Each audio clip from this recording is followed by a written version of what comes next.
మెదక్ జిల్లా అగ్రహారం గ్రామంలో నవ వధువు ఆత్మహత్యకు వరకట్నం వేధింపులే కారణమని ఆరోపణలు వస్తున్నాయి. చిన్న శంకరంపేట మండలం అగ్రహారానికి చెందిన దూడ రాజయ్య కుమారుడు మహేష్ కు వెల్దుర్తి మండలం సేరిళ్ల గ్రామానికి చెందిన పూజతో ఫిబ్రవరి 3న వివాహం జరిగింది. మే 3న సాయంత్రం పూజ అనుమానాస్పదంగా మృతి చెందింది. అత్తింటి వారే హత్య చేశారంటూ ఆగ్రహం వ్యక్తం చేసిన పూజ కుటుంబ సభ్యులు, బంధువులు మహేష్ ఇంటిని ధ్వంసం చేశారు. మృతురాలి తండ్రి ఫిర్యాదు మేరకు విచారణ చేపట్టిన తూప్రాన్ డీఎస్పీ వెంకటరెడ్డి గ్రామాన్ని సందర్శించారు. ఇరు కుటుంబాలను మెప్పించి మృతదేహాన్ని శవ పరీక్ష నిమిత్తం మెదక్ ఆసుపత్రికి తరలించారు. అగ్రహారం గ్రామంలో పూజ అనే అమ్మాయి అనుమాన స్థితిలో చనిపోయి ఉండను.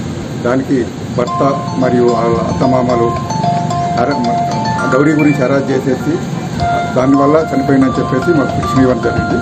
దాని మీద మేము కేసు రిజిస్టర్ చేసి ఈరోజు ఇన్వెస్టిగేషన్ స్టార్ట్ చేశాము. ఎంఆర్ఓ గారు వచ్చి శవ పంచనామా చేశారు. ఫర్దర్గా ఇన్వెస్టిగేషన్ చేసి ఫ్యాక్ట్స్ ప్రకారం ఫైనలైజ్ చేస్తాం.